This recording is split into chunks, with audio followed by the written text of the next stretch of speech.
Hi everyone. You know, a large part of what Jesus taught was on social justice, how we should live our lives in relation to other human beings. Jesus stood up for the poor, for the oppressed, for the marginalized of society. He was a friend to sinners. He reached out to the outcasts. He said, take care of the low people in society. Now, a lot of churches would like to forget that aspect of the gospel. As a white male who makes a decent income in America, honestly, I don't think about it very much myself. What's it like to be in the other person's shoes? Well, you know what? We say we sympathize with the marginalized, with the oppressed, with minorities. But do we really understand what they go through? I spent, this is going back to the hurricane again. I spent 24 hours as a minority. And it was hell. It was only after that did I even begin to understand what it's like to feel marginalized or oppressed or as a minority. Jesus understood that. He had empathy. He had understanding for people. And he understood where they were coming from. If you believe in Jesus Christ, you're supposed to take care of the poor, the oppressed, minorities, the disenfranchised. That's the way of life Jesus taught. And as Christians, if you claim to follow Jesus, that's our responsibility. Now, it's nice to say we do and give to charity or help somebody out once in a while or make a Facebook post or donate some money. But do we really understand what it's like to live in their shoes? I tell you, I didn't. See, here's what happened. During the hurricane, after the hurricane, everybody lost power for a while. I lost power for 1 week. 1 week. First of all, it was living hell, and I didn't know what to do without my TV, my cell phone, anything else like that. Shower, cooking. I mean, there was no gas around, no food. It was crazy. But everybody was going through the same thing. I was in the majority of people. Everybody was without power. Everybody was complaining about it. When are they going to get the power up? Everybody in Florida, anyway, was complaining about it, Oh, my power's been out for days. We're all harassing the electric company and everything else. Well, I posted a lot of videos, a lot of things on that on my personal page and complaint about the power being out, how terrible it was. And, people were saying the same thing as me. They understood. I was in the majority. Here's what magically changed everything. I was in the 1% of people that didn't get power back until the end of the week. The end of the week. As everybody got their power back on, they moved on in life. You know what?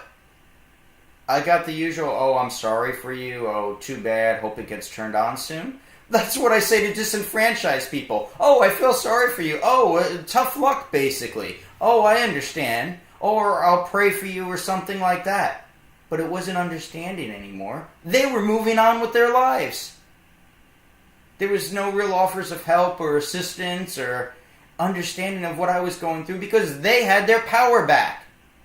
I became a minority. I was in the 1% that didn't get it back to the very last day. Worse than that. And here's where I began to understand what it's like to be a black or a minority in America. When I was complaining after everybody else got their power back, I got some vicious comments. I was whining. I was a crybaby. People were saying that stuff. Give the power company a chance. They're working as hard as they can. Oh, well, everybody went through it at one time. People were not even sympathetic anymore. Because they had their power and I didn't. I was in the minority. They no longer cared or understood, it seemed. That was a terrible feeling of isolation, of being an outcast. And it made me doubt myself. Am I being selfish? Am I an evil person? Am I just a whiny crybaby? So it gave me self-doubt. It made me feel miserable. And the more I reached out and said this is a terrible situation, the more I heard excuses. Oh, well, the power company's got most of the electric up. Oh, well, they can only work as fast as they can. Well, why don't you? Those were my favorite. Why don't you? Why don't you find somebody's house to shower at? Why don't you take a cold shower? Why don't you eat those ramen noodles? And they put the responsibility for me, being a victim of circumstance, onto me, what I should be doing differently. Does that sound familiar to you? We hear about all these police shootings. Unarmed African Americans being shot to death by the police. And what do we hear? We hear comments like, the police are just doing their job. Well, why were they out at night? Why were they wearing a hoodie? Well, if they just weren't in the store at the time, that wouldn't have happened. If they just cooperated with the police, if they just put their hands up. Why? Because it's not us getting shot. I just got pulled over by a police officer last night. He was nice, he was polite, and I did what I was told to do and I didn't get a ticket. That's me as a majority in this country.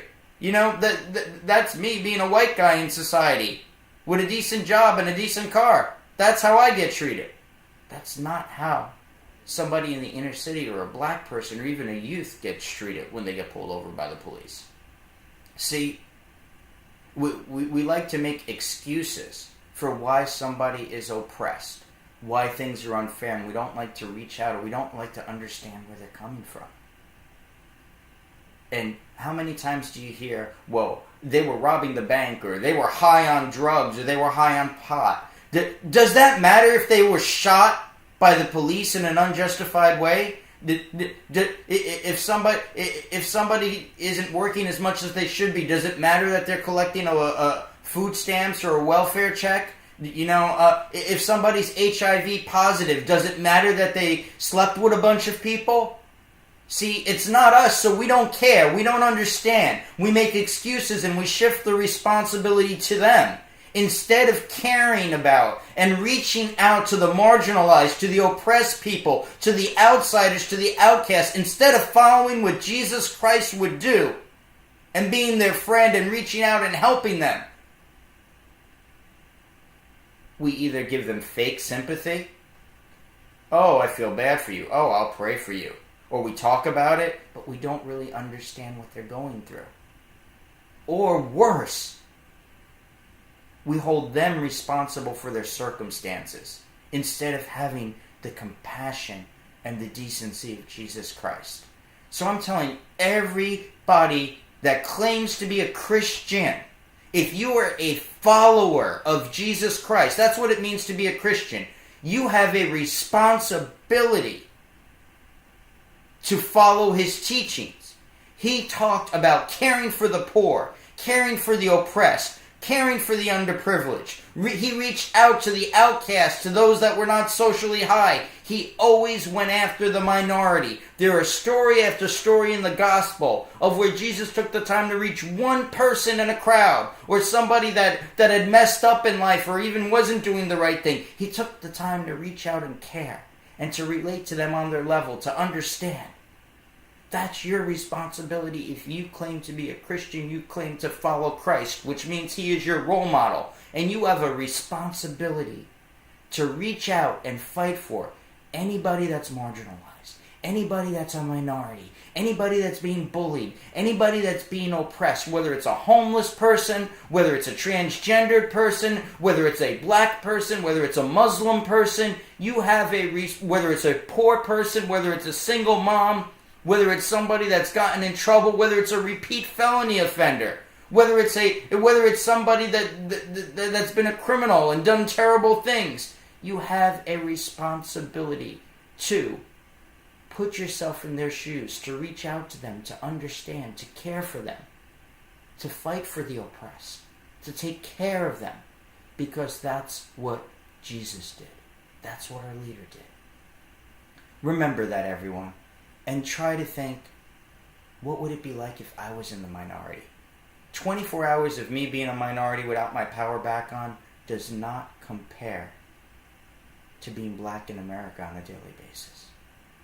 I dare even compare the two. I might get some flack from that. But the similarity is there, that for once I heard the condemnation through no fault of my own of what I should be and shouldn't be doing differently. How understanding shifted to looking down on me, to suspicion, to isolation, which bred guilt and self-doubt, insecurity, fear. See, that's what minorities face on a daily basis. And as followers of Jesus Christ, we're responsible to put ourselves in their shoes, to reach out to them, and to help them. Help those in need. Fight for the disenfranchised and the oppressed. Do what Jesus Christ would do. Thanks for listening.